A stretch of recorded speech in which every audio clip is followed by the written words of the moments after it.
আমরা এখন করব পরিবেশ পরিচিতি ফার্স্ট সেমিস্টার ফাইনাল। কি করব? পরিবেশ পরিচিতি ফার্স্ট সেমিস্টার ফাইনাল। তো আজকে যে চ্যাপ্টারটা করব সেই চ্যাপ্টারটার নাম হচ্ছে প্রাকৃতিক ও সামাজিক পরিবেশ। কি নাম বলো? প্রাকৃতিক ও সামাজিক পরিবেশ।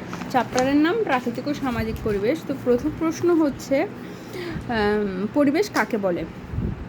আমি বলবো, আমার সাথে তুমি উত্তরটা বলবে শুধু। আমাদের আশেপাশের মানুষ, ঘরবাড়ি, গাছপালা, পশু পাখি। আমাদের আশেপাশের মানুষ, গাছপালা, ঘরবাড়ি, গাছপালা, পশু পাখি, রাস্তাঘাট, পাহাড় পর্বত, মাটি, পানি, বাতাস, রাস্তাঘাট, পাহাড় পর্বত, মাটি, পানি, বাতাস প্রভৃতি নিয়ে যে অবস্থান গড়ে ওঠে তাকে পরিবেশ বলে। প্রভৃতি নিয়ে, এই যে প্রভৃতি নিয়ে যে অবস্থান গড়ে ওঠে তাকে পরিবেশ বলে। তাহলে পরিবেশ দিয়ে কোলন দিবে, তারপর সংজ্ঞাটা লিখবে। এরপরের প্রশ্ন, পরিবেশ কত প্রকার ও কি কি? বলো। পরিবেশ দুই প্রকার, যথা প্রাকৃতিক পরিবেশ ও সামাজিক পরিবেশ। পরিবেশ দুই প্রকার, যথা সামাজিক পরিবেশ, প্রাকৃতিক। আগে প্রাকৃতিক পরিবেশ বলবে, কারণ প্রাকৃতিক পরিবেশ আগে সৃষ্টি হয়েছে। আচ্ছা, এরপরে বলো প্রাকৃতিক পরিবেশ কাকে বলে। যেই প্রশ্নেই কি বা কাকে বলে এই টাইপের প্রশ্ন করে, তখন তুমি আগে সেটা লিখে কোলন দিবে। যেমন প্রাকৃতিক পরিবেশ কাকে বলে, তুমি লিখবে প্রাকৃতিক পরিবেশ কোলন, তারপর লিখবে প্রকৃতি প্রদত্ত পরিবেশকে প্রাকৃতিক পরিবেশ বলে। বলো। প্রকৃতি প্রদত্ত পরিবেশকে প্রাকৃতিক পরিবেশ বলে। প্রাকৃতিক পরিবেশের পাঁচটি উপাদানের নাম লেখো। তুমি লিখবে প্রাকৃতিক পরিবেশের 5টি উপাদানের নাম।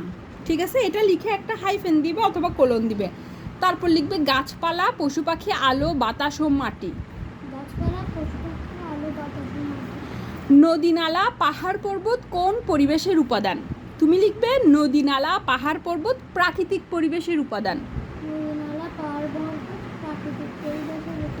সামাজিক পরিবেশ মানুষ কেন তৈরি করেছে? তুমি লিখবে সামাজিক পরিবেশ মানুষ জীবনযাপনের সুবিধার জন্য তৈরি করেছে। বলো। সামাজিক পরিবেশ মানুষ জীবনযাপনের সুবিধার জন্য। এখন আরেকটা বিষয়ে খেয়াল রাখবে, পরীক্ষায় যদি ক এর মধ্যে একসাথে 2টা প্রশ্ন থাকে, তাহলে 2টা প্রশ্ন মিলেই ক একটা প্রশ্ন। ঠিক আছে, এই জিনিসটা ভুলবে না। আচ্ছা, এরপর আমরা যাচ্ছি শূন্যস্থান পূরণে। আমাদের চারপাশের সব কিছু নিয়ে তৈরি হয়েছে আমাদের পরিবেশ। আমাদের চারপাশের সব কিছু নিয়ে তৈরি হয়েছে আমাদের ড্যাশ। বলো। আমাদের চারপাশের পরিবেশ সব কিছু নিয়ে তৈরি হয়েছে আমাদের পরিবেশ। আচ্ছা, আমি ড্যাশ দিয়ে বলতেছি, তুমি আনসার দিতে পারো কিনা দেখো। বাড়িতে এক এক ঘর এক এক ড্যাশ জন্য ব্যবহার করা হয়। বাড়িতে এক এক ঘর এক এক পরিবার কাজের জন্য ব্যবহার করা হয়। বাড়িতে এক এক ঘর এক এক কাজের জন্য ব্যবহার করা হয়। আচ্ছা, পরিবেশকে ড্যাশ পরিবেশ ও সামাজিক পরিবেশে ভাগ করা যায়। পরিবেশকে প্রাকৃতিক পরিবেশ ও এবং সামাজিক পরিবেশে ভাগ করা যায়।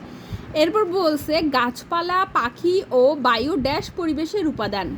গাছপালা, পাখি ও বায়ু প্রাকৃতিক পরিবেশের উপাদান। এরপরে হচ্ছে মানুষের তৈরি উপাদান নিয়ে তৈরি হয় ড্যাশ পরিবেশ। কি হবে?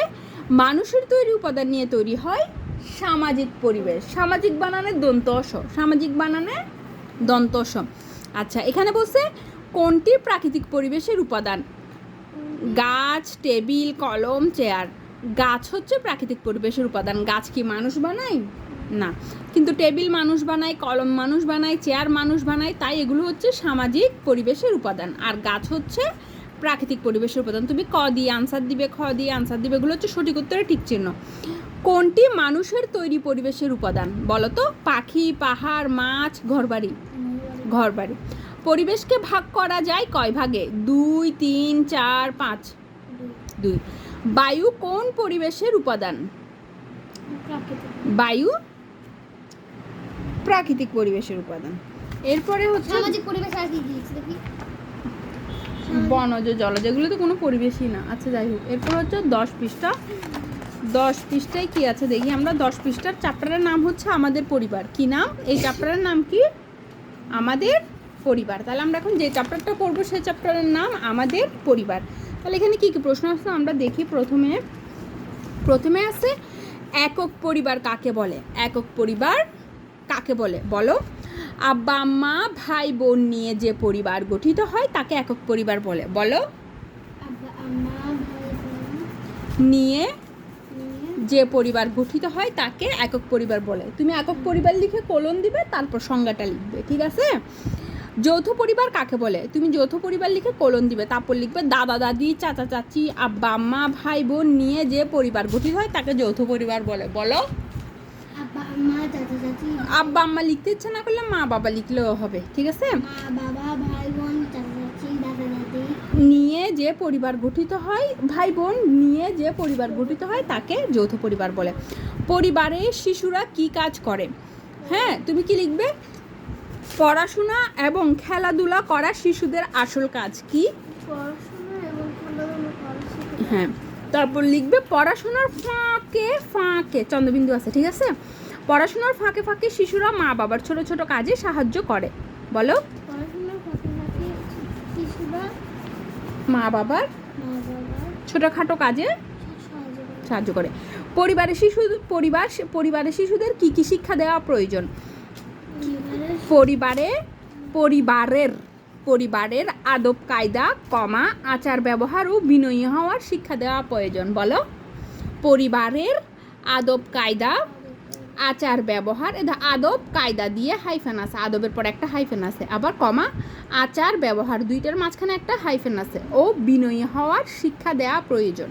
তাহলে পরিবারের আদব কায়দা আচার ব্যবহার ও বিনয়ী হওয়ার শিক্ষা দেওয়া প্রয়োজন। এরপর আমরা শূন্যস্থান পূর্ণে যাই। ড্যাশ পরিবারে গড়ে ওঠে। শিশুরা পরিবারে গড়ে ওঠে। ড্যাশ পরিবার খুব একটা দেখা যায় না। যৌথ পরিবার খুব একটা দেখা যায় না। বলো। আমার সাথে সাথে না বললে শিখতে পারবে না। পরিবারের একজন ড্যাশ থাকে। পরিবারের একজন প্রধান থাকে।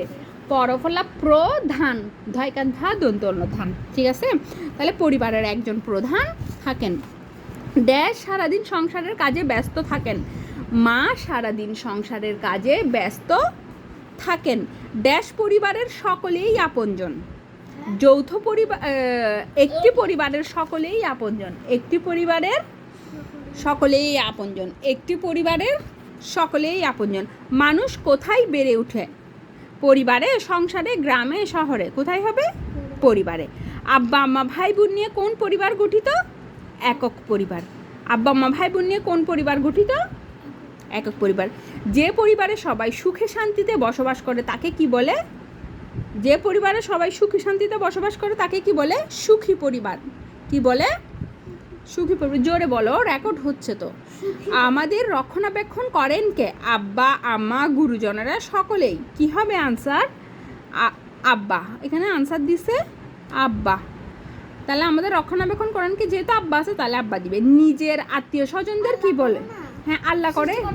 হ্যাঁ, এখানে মানে রক্ষণাবেক্ষণ করা বলতে পরিবারের মেইন দায়িত্বটা কে পালন করে এটা বোঝানো হয়েছে। নিজের আত্মীয় স্বজনদের কি বলে? নিজের আত্মীয় স্বজনদের পরিজন বলে। কি বলে? পরিজন। আমরা বলি না পরিবার পরিজন, ঠিক আছে? নিজের আত্মীয় স্বজনদের কি বলে? পরিজন। কি বলে? পরিজন। নিজের আত্মীয় স্বজনদের বলে পরিজন। এরপরে চ্যাপ্টারের নাম হচ্ছে কি দেখো? সমাজ ও পরিবেশ। এরপরে চ্যাপ্টারের নাম কি? সমাজ ও পরিবেশ। কি নাম? সমাজ ও পরিবেশ। দেখি সেই চ্যাপ্টারে কি দিছে তোমাদেরকে প্রশ্ন। প্রাকৃতিক পরিবেশ এটা কি এলো? সমাজ ও পরিবেশ, এটা না একটু আগে পড়লাম। আচ্ছা, আবার দিছে আর কি। প্রাকৃতিক পরিবেশ কাকে বলে? তুমি লিখবে প্রাকৃতিক পরিবেশ দিয়ে কোলন গাছপালা নদী নালা ফুল ফল পশু পাখি। বলো। গাছপালা নদী নালা ফুল ফল পশু পাখি। বলো। গাছপালা নদী নালা ফুল ফল পশু পাখি প্রভৃতি উপাদান দ্বারা গঠিত পরিবেশকে প্রাকৃতিক পরিবেশ বলে। প্রভৃতি উপাদান দ্বারা গঠিত পরিবেশকে প্রাকৃতিক পরিবেশ বলে। আর প্রভৃতি মনে না থাকলে ইত্যাদি দিলেও হবে, ঠিক আছে? তাহলে গাছপালা নদী নালা ফুল ফল পশু পাখি প্রভৃতি উপাদান দ্বারা গঠিত পরিবেশকে কি বলে? প্রাকৃতিক পরিবেশ বলে। সামাজিক পরিবেশ কাকে বলে? তুমি লিখবে সামাজিক পরিবেশ দিয়ে কোলন, তারপর কি লিখবে? মানুষ, ঘরবাড়ি, পাড়া প্রতিবেশী। বলো। মানুষ, ঘরবাড়ি, পাড়া প্রতিবেশী। বলো জোরে। মানুষ, ঘরবাড়ি, পাড়া প্রতিবেশী। প্রতিবেশী তালব্য সদীর্ঘ ইকাশী। আচার অনুষ্ঠান, আবার বলো, মানুষ, ঘরবাড়ি, পাড়া প্রতিবেশী, আচার অনুষ্ঠান। মানুষ, ঘরবাড়ি, পাড়া প্রতিবেশী, আচার অনুষ্ঠান ইত্যাদি নিয়ে যে পরিবেশ গঠিত হয় তাকে সামাজিক পরিবেশ বলে। ইত্যাদি নিয়ে যে পরিবেশ গঠিত হয় তাকে সামাজিক পরিবেশ বলে। তাহলে মানুষ, ঘরবাড়ি, পাড়া প্রতিবেশী, আচার অনুষ্ঠান ইত্যাদি নিয়ে যে পরিবেশ গঠিত হয় তাকে সামাজিক পরিবেশ বলে। এরপর বলছে পরিবেশের 5টি উপাদানের নাম বলো। তুমি লিখবে পরিবেশের 5টি উপাদানের নাম দিয়ে হাইফেন বাদ দিবে, ঠিক আছে? তারপর লিখবে মাটি, পানি, আলো, বাতাস ও মানুষ। বলো মাটি, পানি, আলো, বাতাস, মানুষ। মাটি, পানি, আলো, বাতাস ও মানুষ। এরপরে আমরা শূন্যস্থান পূরণে যাই। আমরা সমাজে মিলেমিশে ড্যাশ করি, মিলেমিশে ড্যাশ বাস করি। আমরা সমাজে মিলেমিশে একত্রে বাস করি। বলো আমরা সমাজে মিলেমিশে একত্রে বাস করি। মানুষ সামাজিক ড্যাশ, মানুষ সামাজিক জীব, দীর্ঘইকার জীব, অজীব। এরপর বলছে ড্যাশ মধ্যেই আমরা ছোট থেকে বড় হয়ে উঠি। কি হবে? পরিবারের মধ্যেই আমরা ছোট থেকে বড় হয়ে উঠি। বলো তাড়াতাড়ি বলো, ভিডিও বড় হয়ে যাচ্ছে। পরিবারের মধ্যেই আমরা ছোট থেকে বড় হয়ে উঠি। পরিবেশ প্রধানত ড্যাশ প্রকার। পরিবেশ প্রধানত 2 প্রকার। প্রাকৃতিক পরিবেশ ড্যাশ প্রকার। প্রাকৃতিক পরিবেশ 2 প্রকার। প্রাকৃতিক পরিবেশ 2 প্রকার। তাহলে পরিবেশও 2 প্রকার, আবার প্রাকৃতিক পরিবেশও 2 প্রকার। এরপরে হচ্ছে পরিবেশের উপাদান কোনটি? বলো গাছপালা, নদীনালা, পশু পাখি সবগুলোই। কি হবে? সবগুলোই হবে না? পরিবেশের উপাদান সবগুলোই। এখানে যেগুলোর নাম দিচ্ছে, গাছপালাও পরিবেশের উপাদান, নদীনালাও পরিবেশের উপাদান, পশু পাখিও পরিবেশের উপাদান। আচ্ছা, পরিবেশ প্রধানত কত প্রকার? পরিবেশ প্রধানত 2 প্রকার। এই যেখানে 2 আছে। এরপর প্রাকৃতিক পরিবেশ কত প্রকার? 2 প্রকার। প্রাকৃতিক পরিবেশ, গাছপালা, নদীনালা, পশু পাখি এগুলো কোন পরিবেশের উপাদান? এগুলো প্রাকৃতিক পরিবেশের উপাদান। কি? প্রাকৃতিক পরিবেশের উপাদান। এরপরের চ্যাপ্টারের নাম হচ্ছে ভূগোল পরিচিতি। এরপরে চ্যাপ্টারের নাম কি? ভূগোল পরিচিতি। এই যে ভূগোল পরিচিতি।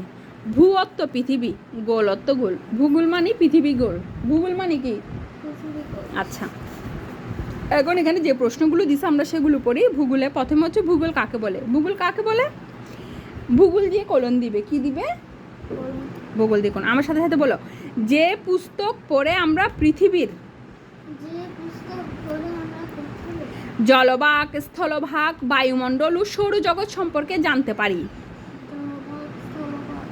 বায়ুমণ্ডল ও সৌরজগৎ, জলভাগ, স্থলভাগ, বায়ুমণ্ডল ও সৌরজগৎ। আবার বলো, জলভাগ, স্থলভাগ, বায়ুমণ্ডল এবং সৌরজগৎ। আবার বলো, জলভাগ, স্থলভাগ, বায়ুমণ্ডল ও সৌরজগৎ সম্পর্কে জানতে পারি তাকে ভূগোল বলে। এবার তাহলে ভূগোল কাকে বলে? ভূগোল দিয়ে কি দিবে? কলন দিবে। ভূগোল দিয়ে কলন দিবে। যে পুস্তক পড়ে আমরা পৃথিবীর জলভাগ, স্থলভাগ, বায়ুমণ্ডল এবং সৌরজগৎ সম্পর্কে জানতে পারি তাকে ভূগোল বলে। জলভাগ মানে বুঝছো তো?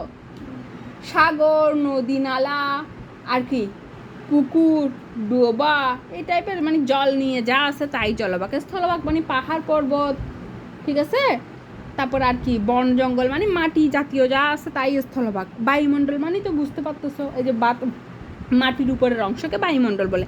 আর সৌরজগৎ মানে পৃথিবীর বাইরে যা আছে, পৃথিবীর বাইরে চাঁদ, সূর্য, গ্রহ এগুলো আছে না, নক্ষত্র, এইগুলো, ঠিক আছে? আর সৌরজগৎ। আচ্ছা, এখন বলতে আগ্নেয়গিরি কাকে বলে? আগ্নেয়গিরি মানে বুঝো তো, এক ধরনের পাহাড়, যে পাহাড়ের মাঝখান দিয়ে একটা ছিদ্র থাকে, সেদিক দিয়ে কি বের হয়? লাভা বের হয়, আগুন বের হয়। তাহলে এখানে বলছে আগ্নেয়গিরি কাকে বলে। এখন বলো, যে পর্বত থেকে আগ্নেয়গিরি লিখে কোলন দিবে। কি দিবে? আগ্নেয়গিরি লিখে কোলন দিবে। এই যেখানে একটা আগ্নেয়গিরির ছবি দিছে, ঠিক আছে?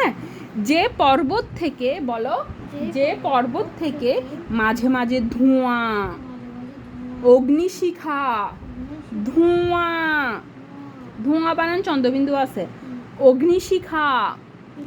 অগ্নিশিখা মানে আগুনের শিখা। অগ্নি মানে কি? আগুন। অগ্নি মানে আগুন, শিখা মানে তো বুঝতে পারতেছো। তাহলে ধোঁয়া, শিখা মানে রশ্মি আর কি। ধোঁয়া, অগ্নিশিখা ও গলিত পদার্থ। ও গলিত পদার্থ। তাহলে কি কি বের হয়?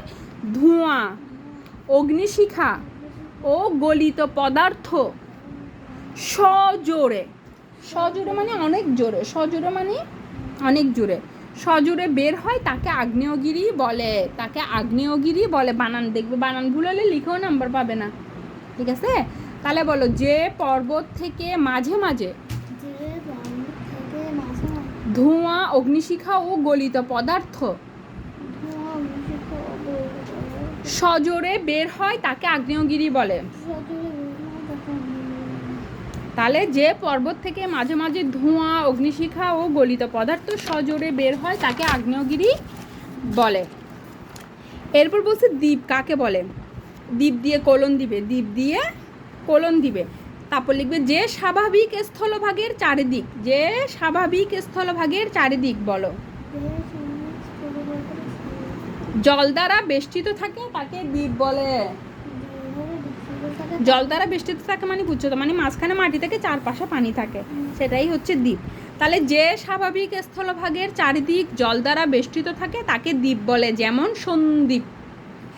সন্দ্বীপ বাংলাদেশের একটা জায়গার নাম। আবার বলো, যে স্বাভাবিক স্থলভাগের চারদিক বলো,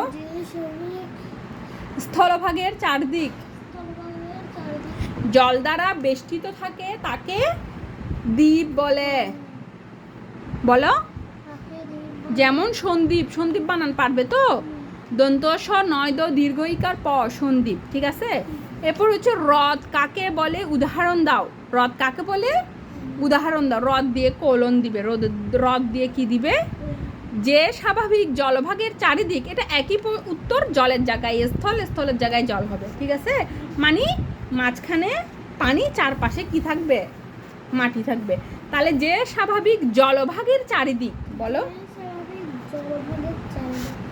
কি দ্বারা বেষ্টিত থাকে বলো তো, স্থল দ্বারা বেষ্টিত থাকে। কি দ্বারা বেষ্টিত থাকে, তাকে হ্রদ বলে। যেমন বৈকাল হ্রদ, বৈকাল হ্রদ কোথায় বলো তো, রাশিয়াতে। বৈকাল হ্রদ কোথায়, বৈকাল হ্রদ হচ্ছে রাশিয়াতে, অনেক বড় হ্রদটা, অনেক বড়। আচ্ছা, এখানে ভূগোল কাকে বলে শিখছি আমরা, আগ্নেয়গিরি কাকে বলে শিখছি, দ্বীপ কাকে বলে শিখছি, হ্রদ কাকে বলে শিখছি, শুধু পর্বত কাকে বলে সেটা শিখি নাই, সেটা এখানে আছে, এখান থেকে শিখতে হবে আলাদা করে। তাহলে পর্বত দিয়ে কোলন দিবে, পর্বত দিয়ে কি দিবে, কোলন দিবে। পর্বত দিয়ে কোলন দিয়ে কি লিখবো, সমভূমি থেকে উঁচু স্থানকে পাহাড় বলে। বলো, সমভূমি থেকে উঁচু স্থানকে পাহাড় বলে, পাহাড় থেকে উঁচু স্থানকে পর্বত বলে। খুবই দারুণভাবে বলেছো, ঠিক আছে? এভাবেই লিখবে পরীক্ষায়। এরপর এখানে বলছে সমভূমি থেকে উঁচু স্থানকে ড্যাশ বলে। সমভূমি থেকে উঁচু স্থানকে কি বলে, পর্বত বলে।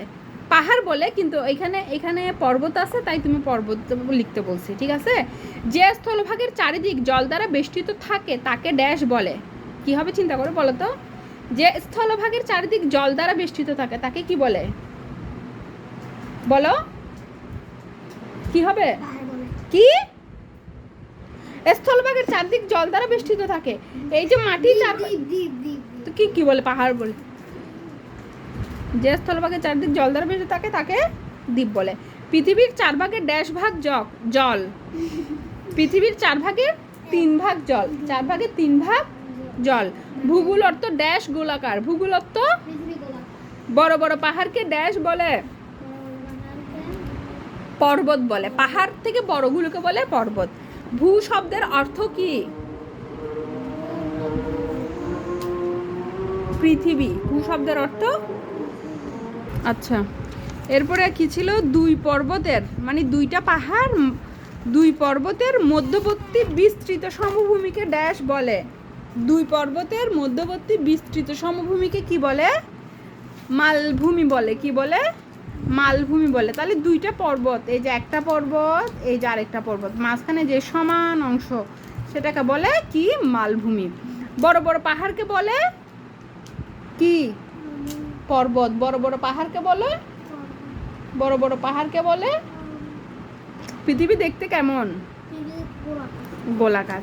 এরপরে চ্যাপ্টার হচ্ছে কি, এরপরে চ্যাপ্টার নাম সম্ভবত হচ্ছে এই আলো, তাপ ও পানি। এরপরে চ্যাপ্টারের নাম কি, আলো, তাপ ও পানি। কি নাম, আলো, তাপ ও পানি। পরে চ্যাপ্টারের নাম কি, আলো, তাপ ও পানি। এখানে প্রথম প্রশ্ন দিছে আলোর প্রধান উৎস কি? তুমি কি লিখবে? আলোর প্রধান উৎস সূর্য। আলোর প্রধান উৎস সূর্য। দন্ত সদীর্ঘ উকার সু অন্তস্থ জয়রেব সূর্য। আমরা কোন কোন উৎস থেকে তাপ পাই? আমরা কোন কোন উৎস থেকে তাপ পাই? আচ্ছা, তাহলে আলোর প্রধান উৎস সূর্য। এরপরে হচ্ছে কি বলছে, আমরা কোন কোন উৎস থেকে তাপ পাই? বলো, আমরা কোন কোন উৎস থেকে তাপ পাই? আমরা সূর্য, আগুন ও বিদ্যুৎ থেকে তাপ পাই। আমরা সূর্য, আগুন ও বিদ্যুৎ থেকে তাপ পাই। বিদ্যুৎ বানান দেখা, বড় শিকার বি, রসুকার দু, জফলা খণ্ডত বিদ্যুৎ। আমরা সূর্য, আগুন ও বিদ্যুৎ থেকে তাপ পাই। এরপরে বলছে তাপ কি? তুমি লিখবে তাপ এক প্রকার শক্তি। তাপ কি? শক্তিগুলো তো সাধারণত দুইটা প্রশ্ন একসাথে একটা প্রশ্ন হয়, ঠিক আছে? তাপ দিয়ে আমরা কি কি করি? তাপ দিয়ে আমরা কি কি করি? তাপ দিয়ে আমরা রান্না করি ও কাপড় শুকাই। তাপ দিয়ে আমরা কি করি? রান্না করি ও কাপড় শুকাই। আরও অনেক কিছু করি, এখানে আমি এই দুইটা লিখছি আর কি। পানির কঠিন রূপ, পানির না, হ্যাঁ না লিখে দরকার না, এখানে বইয়ে নাই। পানির কঠিন রূপ কোনটি? তুমি লিখবো পানির কঠিন রূপ বরফ। পানির কঠিন রূপ বরফ। এরপর বলছে রাতে পড়ার সময় আমরা কি ব্যবহার করি? রাতে পড়ার সময় আমরা বিদ্যুৎ ব্যবহার করি। এরপর আরেকটা প্রশ্ন আছে দৈনন্দিন জীবনে পানির 5টি বৈশিষ্ট্য। এটা নর্মালি বৈশিষ্ট্য হবে না, এটা হবে যে দৈনন্দিন জীবনে পানির 5টি ব্যবহার, যেটা তুমি আগে পড়ছিলে। দৈনন্দিন জীবনে পানির 5টি ব্যবহারের মধ্যে প্রথম ব্যবহারটা কি? পান করা। প্রথম ব্যবহার কি? আমরা পানি পান করি। প্রথম ব্যবহার এক না, তুমি লিখবে দৈনন্দিন জীবনে পানির 5টি বৈশিষ্ট্য। দৈনন্দিন জীবনে পানির 5টি বৈশিষ্ট্য। আসলে নর্মালি হবে এটা ব্যবহার, কিন্তু এখানে যেহেতু বৈশিষ্ট্য লিখবে তুমি বৈশিষ্ট্য লিখিও। তাহলে তুমি বৈশিষ্ট্য লিখে কি দিবে? হাইফেন দিবে। এক দিয়ে লিখবে কি? পানি পান করি। কি করি? পান করি। এরপরে কি করবে? গোসল করি, করার কাজে ব্যবহার করা হয়, ঠিক আছে? গোসল করার কাজে ব্যবহার করি, ঠিক আছে? এরপরে 3 নম্বরে কি দিবে? কাপড় ধোয়ার কাজে ব্যবহার করি। কি করি? কাপড় ধোয়ার কাজে কি করি? ব্যবহার করি। ব্যবহার করি। এরপরে হচ্ছে রান্না করার কাজে ব্যবহার করি। কি করার কাজে ব্যবহার করি? রান্না করার কাজে ব্যবহার করি। এরপরে 5 নম্বর কি দেওয়া যায়?